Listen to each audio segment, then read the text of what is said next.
Hello student, welcome to my channel science hub. और आज हम पढ़ रहे हैं क्लास 6 का फाइबर टू फैब्रिक। देखिए, फाइबर टू फैब्रिक, आज के इस वीडियो में हम क्या क्या कवर करने वाले हैं। आज के हम इस वीडियो में देखेंगे कि क्लोथ्स हमारे लिए किस तरह से इम्पोर्टेंट हैं, है ना। और देखो, फिर उसके बाद हमें फैब्रिक के बारे में पता लगेगा कि फैब्रिक हम किसको कहते हैं। और उसके बाद में हम क्लासिफाई करेंगे फाइबर्स को, फाइबर्स का पता लगाएंगे कि फाइबर्स किसको कहते हैं और ये इसके काइंड्स क्या क्या हैं फाइबर्स के।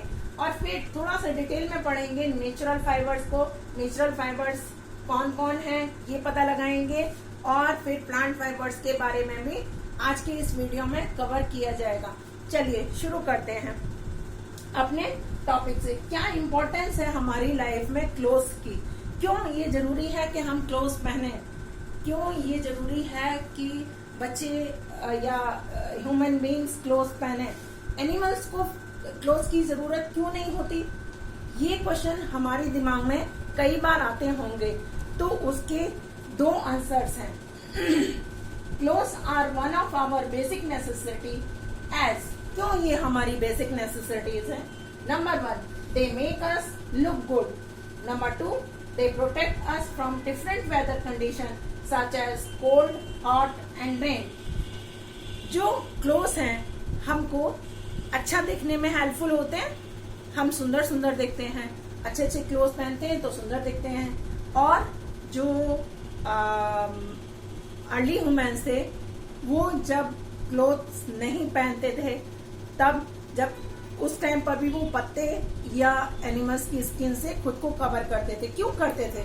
क्योंकि वो खुद को डिफरेंट वेदर कंडीशन से बचाने के लिए ऐसा करते थे। एनिमल्स के पास एक फेदर्स की एक लेयर होती है जो उन्हें वेदर कंडीशन से बचाती है, बहुत ज्यादा ठंड से बचाती है। लेकिन ह्यूमन बीइंग्स के पास वो लेयर नहीं होती, इसीलिए हम क्लोथ्स पहनते हैं। अब ये क्लोथ बनते किससे हैं? नेचुरली ये क्वेश्चन सबके दिमाग में आएगा कि ये क्लोथ बनते किससे हैं। फैब्रिक। अब हम इंट्रोड्यूस करेंगे फैब्रिक को। तो ये फैब्रिक होता क्या है, क्या है ये चीज, किसको हम फैब्रिक कहेंगे? The continuous piece of the cloth, ऐसा कंटिन्यूअस पीस जिससे कि जनरली जो कि यूज होता है किस लिए, ड्रेस मेकिंग के लिए। A continuous piece of cloth generally used for making dresses is called fabric. ऐसे continuous piece को हम fabric कहते हैं जो कि ड्रेसेस बनाने के लिए यूज होता है। अब क्या हम साड़ी को फैब्रिक कह सकते हैं? नहीं, साड़ी तो अपने आप में एक ड्रेस है, ठीक है, हम उसे ड्रेस थोड़ी बना रहे हैं, ठीक है। अब देखिए, तो ये जो फैब्रिक है ये बहुत पतले पतले स्ट्रैंड्स से मिलकर बने रहते हैं, बहुत पतले पतले। तो उन स्ट्रैंड्स को हम क्या कहते हैं? उन स्ट्रैंड्स को हम कहते हैं फाइबर्स, ठीक है। क्लियर हुआ बच्चे?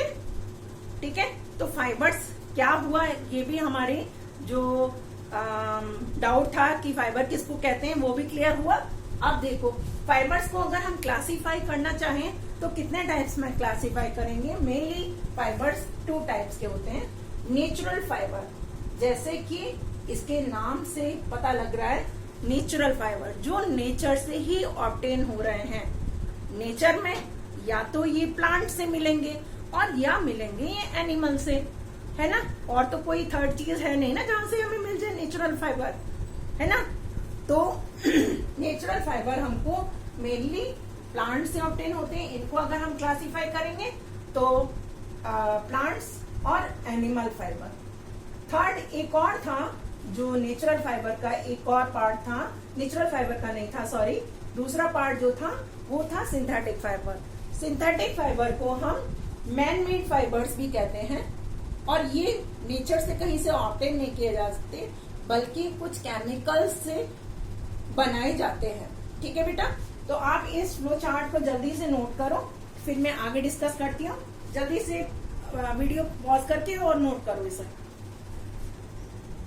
देखिए स्टूडेंट्स, अभी मैंने आपको क्लासिफाई करके बताया कि आप फाइबर्स को कैसे कैसे क्लासिफाई कर सकते हो, कौन कौन से इनके डिफरेंट काइंड्स होते हैं।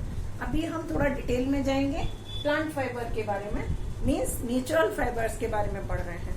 ठीक है, तो नेचुरल फाइबर्स कौन कौन से थे, मैंने अभी भी आपको बताया। प्लांट फाइबर्स थे और एनिमल फाइबर्स थे।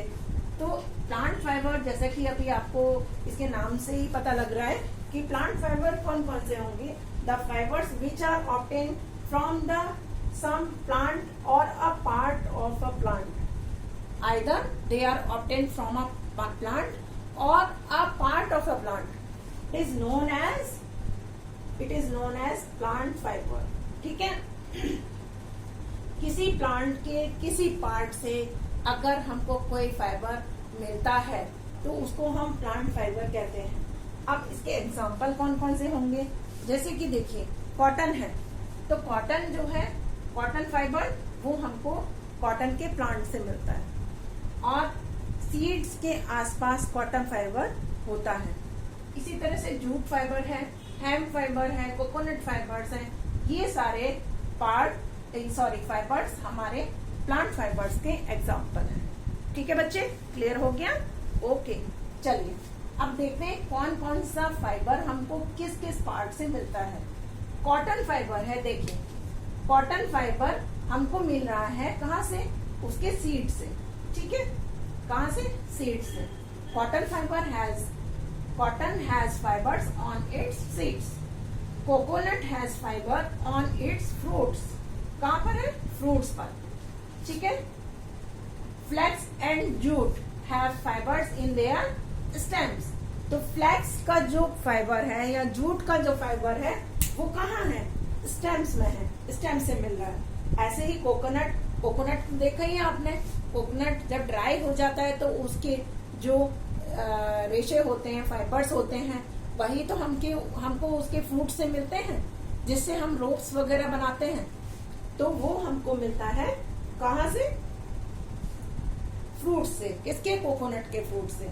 ठीक है, अब देखो आगे हमारा जो नेचुरल फाइबर में था वो था दूसरा एनिमल फाइबर।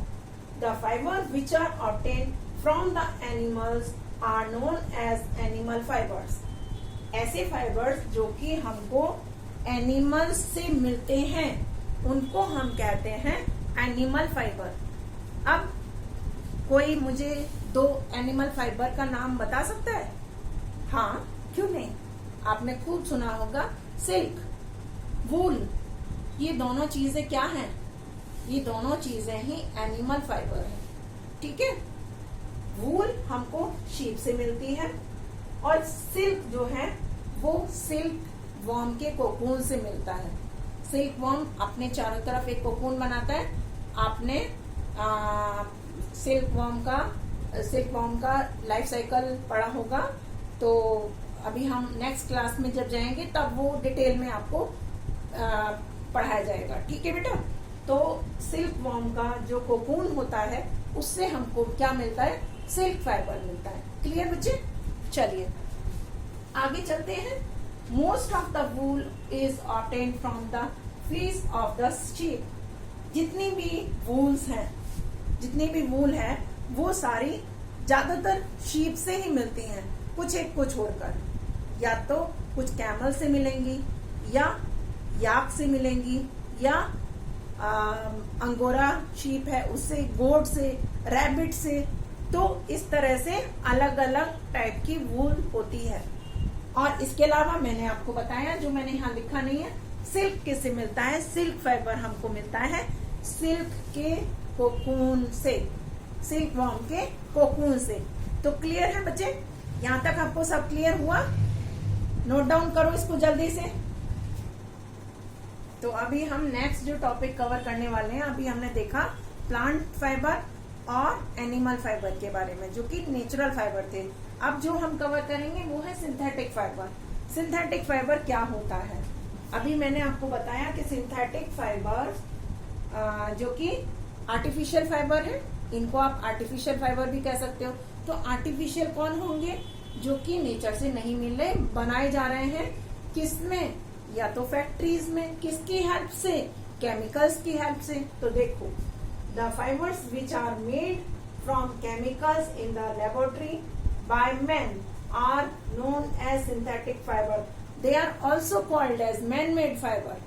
इनको आप आर्टिफिशियल फाइबर भी कह सकते हो, मैन-मेड फाइबर भी कह सकते हो। ओके बेटा। एंड नाउ इनके एग्जाम्पल कौन कौन से हैं? Example polyesters, nylon, acrylic. Now अब एक क्वेश्चन आता है जो बहुत इंपॉर्टेंट क्वेश्चन है, differentiate between natural fibre and synthetic fibre. आप डिफरेंस बताइए नेचुरल फाइबर के बीच में और आर्टिफिशियल या मैनमेड या सिंथेटिक फाइबर के बीच में। तो अब तक जो मैंने पढ़ाया है आपको, जो कुछ अब तक इंक्लूड किया है, इसमें लगभग वही सारी बातें हैं। इट कम्स फ्रॉम नेचर, ये हमको नेचर से मिलते हैं। और it is man made fibres, ये मैन मेड फाइबर्स होते हैं, आदमी ही इनको बनाते हैं। ठीक है। इसका सेकंड पॉइंट क्या होगा? It grows in natural colour. अब इनका कलर कैसा है? सपोज करो कॉटन है, तो कॉटन हमको व्हाइट ही मिलता है। अगर आपको कॉटन से कोई क्लोथ बनाने हैं तो जो नेचुरल जो उसका कलर है वो तो व्हाइट ही होगा। अगर आपको कॉटन का कोई क्लोथ बनाना है तो उसको फर्दर आपको डाई करना होगा। क्लियर बच्चे? तो जो उसकी नेचुरल जो कलर है वो उसके वही कलर होते हैं जो नेचर में उसका कलर है। ठीक है। इसके कलर्स आप कोई भी जो भी रिक्वायरमेंट हो उसको आप कलर करके डाई करके बना सकते हो, क्योंकि आप तो इसको लैब में बना रहे हो ना बेटा, है ना बच्चा? चलो आगे चलते हैं। ये जो नेचुरल फाइबर्स हैं ये लेस ड्यूरेबल होते हैं। ये इनसे जो कपड़े बनते हैं वो लेस ड्यूरेबल होते हैं, जबकि इनके कपड़े बहुत ज्यादा ड्यूरेबल होते हैं कंपैरेटिवली नेचुरल्स के। नेचुरल फाइबर से जो कपड़े बनते हैं वो लेस ड्यूरेबल हैं, जबकि सिंथेटिक फाइबर से जो कपड़े बने वो ज्यादा ड्यूरेबल हैं। अब यहाँ एक और बढ़िया चीज ये है कि नेचुरल फाइबर से जो कपड़े बनते हैं वो ज्यादा कंफर्टेबल होते हैं, वो ज्यादा कंफर्टेबल है। कंपैरेटिवली इसके कपड़े ज्यादा कंफर्टेबल नहीं है। किसके? सिंथेटिक फाइबर के। नेचुरल फाइबर जो है वो एनवायरमेंट फ्रेंडली भी कहा जाता है, क्योंकि ये आप इसको बर्न करोगे तो कोई ज्यादा नुकसान एनवायरमेंट को नहीं होता। बट इसको अगर आप बर्न करते हो तो ये एनवायरमेंट को नुकसान भी पहुंचाते हैं, बनाने में भी एनवायरमेंट को नुकसान होता है। तो इसीलिए ये एनवायरमेंट फ्रेंडली नहीं है, ये एनवायरमेंट फ्रेंडली है। ठीक है। अब यहाँ एक और क्वेश्चन आता है कि क्यों हम गर्मियों में कॉटन क्लोथ्स पहनते हैं? Why do we prefer to wear the cotton clothes in summers? है ना? ये क्वेश्चन आता है, गिव रीजन का क्वेश्चन है, ध्यान दीजिए। तो उसका रीजन यही है कि क्योंकि कॉटन क्लोथ्स जो होते हैं उनके पोर्स ज्यादा दूर दूर होते हैं थोड़े से, कंपैरेटिवली सिंथेटिक जो फैब्रिक होता है उसके पोर्स ज्यादा पास पास होते हैं। तो वो ड्यूरेबल तो होंगे, लेकिन वो जो सिंथेटिक फैब्रिक है ना वो हमारे स्वेट को एब्जॉर्ब नहीं कर पाएगा, जबकि जो हमारा कॉटन क्लोथ है वो हमारे स्वेट को एब्जॉर्ब कर लेगा और हमको गर्मियों में आराम देगा, कंफर्टेबल रहेगा। ठीक है बेटा? तो यहाँ तक आपको क्लियर हो गया होगा। हम लोग अपनी नेक्स्ट वीडियो में इसके आगे से कवर करेंगे, क्या प्लांट से कैसे हमको फाइबर मिलेगा, ये पूरा प्रोसेस आपको बताऊंगी।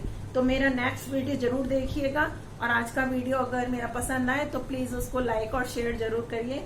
थैंक यू, और मेरे चैनल को सब्सक्राइब कीजिए।